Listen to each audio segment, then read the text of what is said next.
All right, what's up, guys? How we doing? So today I just saw Steven Soderbergh's new film, Presence, and I actually really enjoyed this movie. A family becomes convinced they are not alone after moving into their new home in the suburbs. And of course, this movie is directed by Steven Soderbergh and written by David Cope. And this movie is starring Lucy Liu, Chris Sullivan, and Selena Leong. Now, when you have a director like Steven Soderbergh, someone who has the filmography that he has, he's done everything from the Oceans trilogy to Logan Lucky to the Magic Mike franchise, Unsane, which is, I believe, his first, step into horror. And then you have Presence, which just all around just feels really like an experimental film. So this guy is really just always making a bunch of different varieties of movies, a bunch of different genres he steps into. And no, this movie is not horror. I know, you see the trailer, the marketing, I haven't really been paying that much attention to just because, as you know, I don't like paying attention to all of that stuff. I don't like things getting spoiled. But, I do know that a lot of it is kind of presenting it as horror. And that is absolutely not true. So if you do go into this film expecting, from the trailers, you kind of get like a Paranormal Activity vibe, like a first-person POV version of Paranormal Activity, and it's just nothing like that. This is a family drama, a teen drama. And yeah, so it's definitely a slow burn. It's slow paced.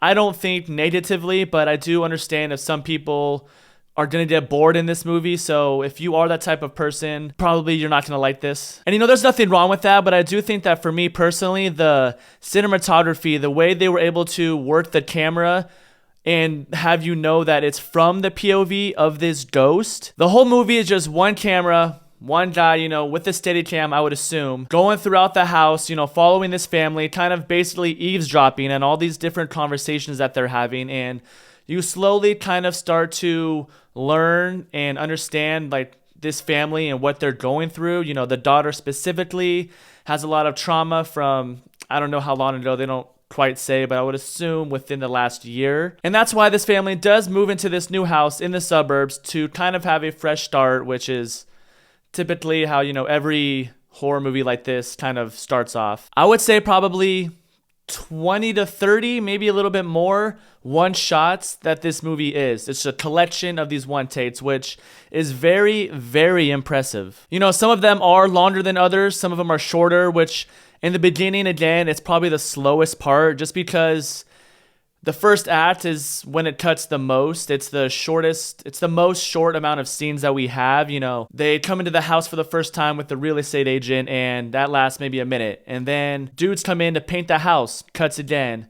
The daughter walks into her room. She sits on the bed, cuts again. Like, there's just a lot of short takes, a lot of short scenes in this first part.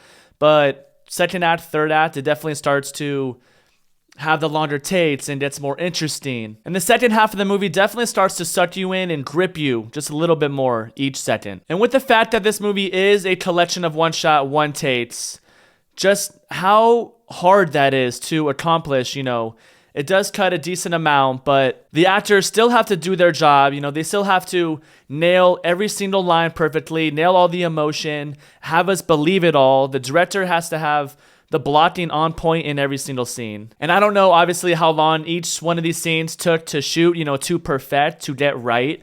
But one actor messes up, one actor stumbles, mispronounces something, fucks up a line, you got to start all the way over. So being able to pull off a movie like this, obviously it's Steven Soderbergh, you can't doubt the man, but it's very impressive. And I honestly really, really love the idea of having this whole movie from the POV of this ghost trapped in this house, because you obviously don't really know who the ghost is.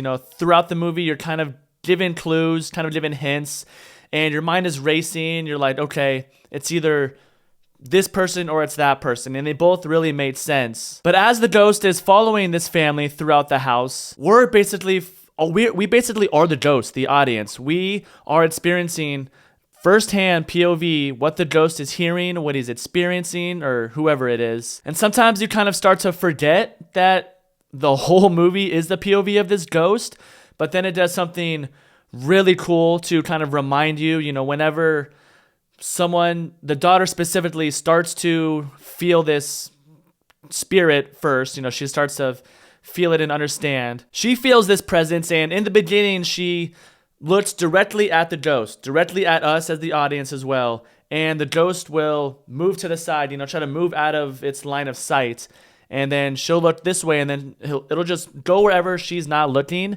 And just that technique, just that creativity with not only the camera movement, but just what a ghost would actually probably do. And I just thought all of that was very, very cool. So with this family, we have the mom named Rebecca, played by Lucy Liu. And she is a terrible person from what we get to see and what we get to hear. She basically never stands up for her children. She never really shows any love, or it feels like being a parent is kind of a chore for her.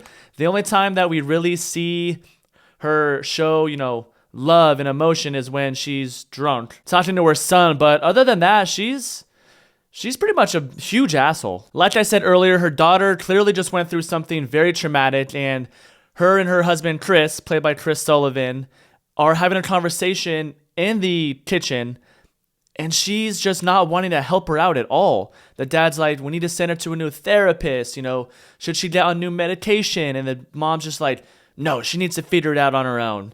Time is the only blah, blah, blah. And it's like, god damn. And then we have the dad, Chris, who is a great father, pretty much a complete opposite of Lucy Liu's character. And just real quick, I kind of knew this actor from something, so I looked at his filmography on IMDb, and you might know Chris Sullivan as the infamous Taserface. Taserface! Nah, but this guy's awesome in this movie. He's a great dad. He's not really in denial like a lot of these fathers are in these movies, specifically Paranormal Activity 2, for example, where they're literally filming everything. There's, stuff moving on camera.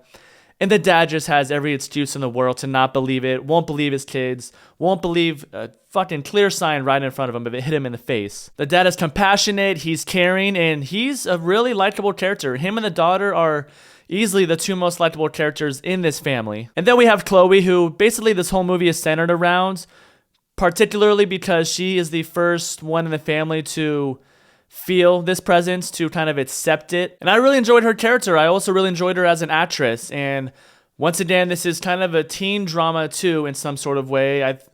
She's in high school, freshman or sophomore, they don't ever specify, but her parents are gone throughout most of the day up until, the late evening, I would assume at work. She gets home from school and does what a lot of teenagers do. She starts to steal her parents' alcohol. She's eating weed brownies, and she's having boys over. So there's all that kind of teen adolescent aspect to it, but she learns a lesson real fucking quick, I'll tell you that. Chloe does have a brother too as well, Tyler, played by Eddie Madej, and he's just like his mom. He's a fucking asshole too, but he's kind of just that raging teenager asshole who's not quite, fully developed into a man that he wants to be yet. He's kind of insecure, he's playing pranks on these girls at school and stuff, and he's made this new friend who is apparently the cool guy in school. So the fact that this guy wants to be his friend really means a lot to him, you can tell.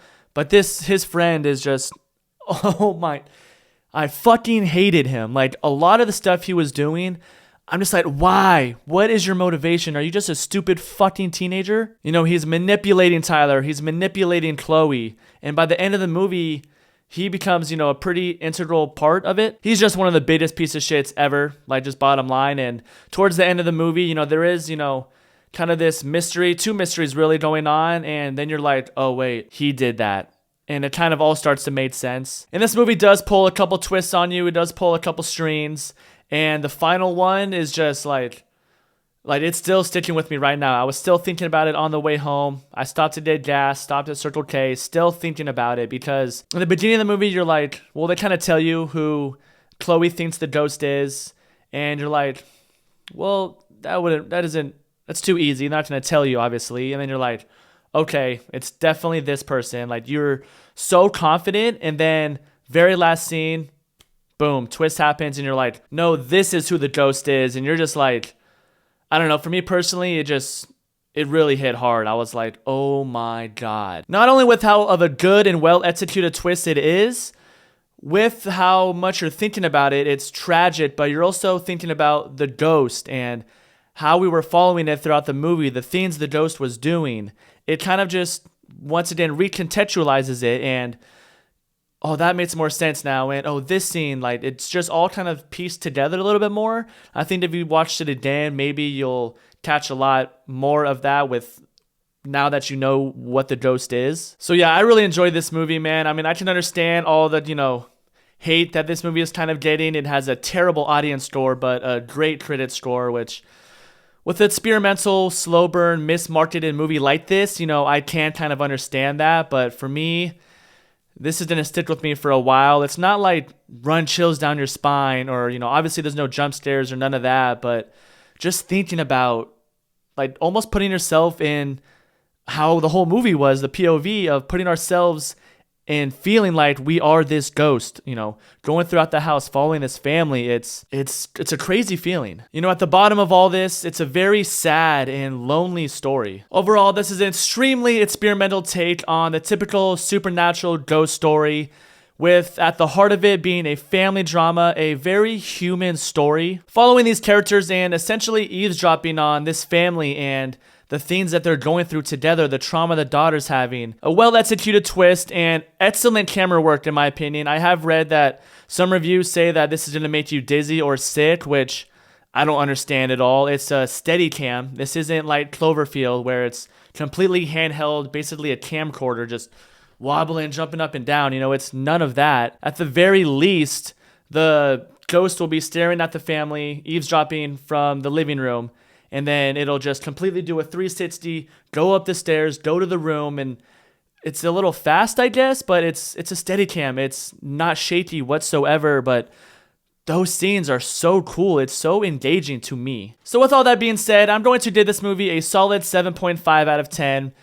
Honestly, you don't necessarily have to see this in theaters. I think it'll make some of the scenes, just a little bit more, engaging. So you could probably wait to stream this. I mean, if you don't really want to spend all that money on the movies, which I get because my local theater, Harkins, just raised their prices even more. Even if it is a small increment, it's still like, what the fuck, dude? But yeah, either way, if this sounds like a movie that, you're not going to necessarily like, you don't like those slow burns, kind of experimental horror that doesn't really scare you in any way, really, technically, I would probably skip it. But if you're kind of intrigued by what I've said or the trailers or, just the idea of the movie in general, or you like Steven Soderbergh, I would definitely check this movie out. But yeah, those are just my thoughts, guys. I appreciate you watching. Like, subscribe, comment, do whatever you want. As always, my name is Zach, and I will see you on the next one.